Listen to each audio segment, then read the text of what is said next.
Merci de nous suivre et de vous abonner sur la chaîne des leaders Go 221. Je m'appelle Dibor Sarfaye, je représente le ministère de l'Environnement et de la Transition écologique qui coordonne ce processus avec l'appui de la GIZ, la coopération allemande. Alors, nous sommes là aujourd'hui pour partager, mais également valider la stratégie nationale genre et changement climatique du Sénégal.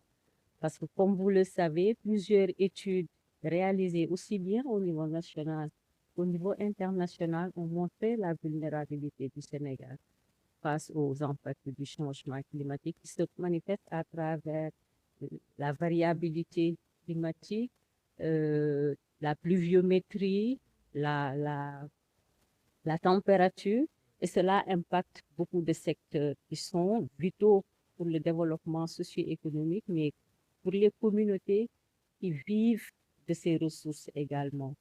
Mais quand le changement climatique impacte ces secteurs, cela se répercute sur les populations, mais ces populations ne sont pas également impactées de la même manière.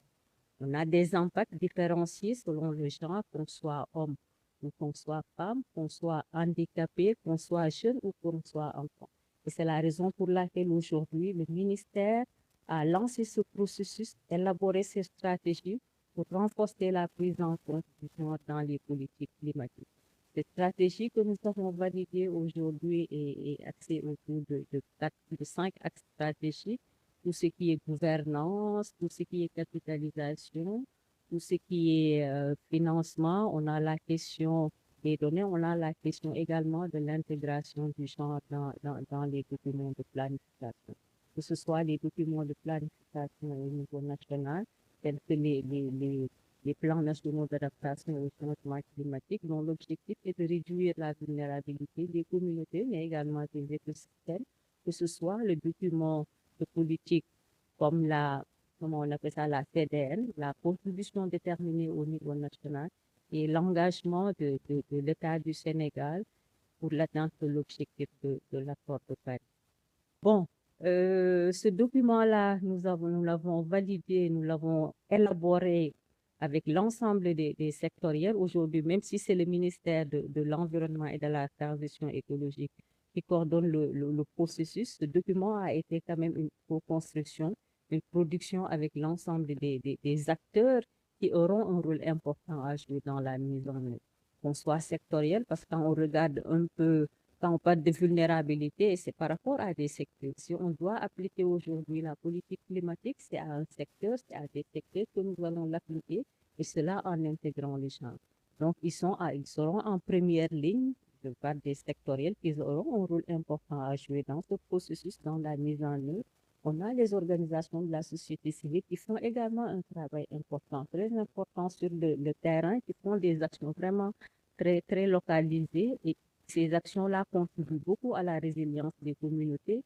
On attend également de nos partenaires techniques et financiers qu'ils puissent nous accompagner. Aujourd'hui, on a avec nous la GIZ. Certainement, on l'aura dans la mise en œuvre. C'est de pouvoir également appeler d'autres partenaires techniques qui pourront également nous accompagner. On a la coopération bilatérale, mais on a également les fonds climatiques sur lesquels nous comptons pour pouvoir en tout cas valider, mettre en œuvre cette stratégie. Au-delà de ça, c'est vrai que il y a la communication, il y a la vulgarisation et nous comptons sur la presse également parce qu'aujourd'hui, c'est une question de changement de comportement également et nous attendons beaucoup de la presse sur ça pour nous aider en tout cas par rapport à ce changement de comportement qui est attendu dans la lutte contre les changements.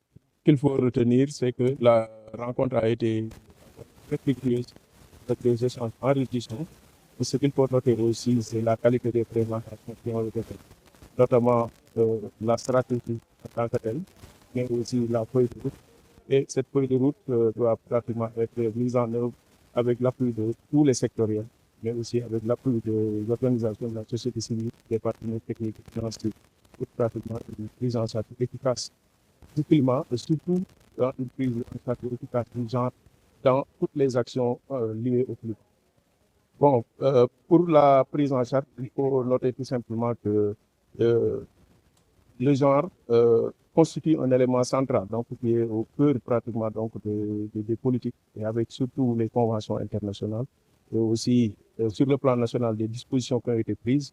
Le ministère de l'Environnement et de la Transition écologique va pratiquement tout simplement suivre sa feuille de route et aider pratiquement les populations pour une prise en charge holistique, prise en charge efficace donc des questions environnementales, des questions du climat. Parce que ce qu'il faut noter, c'est que les femmes surtout sont les plus touchées.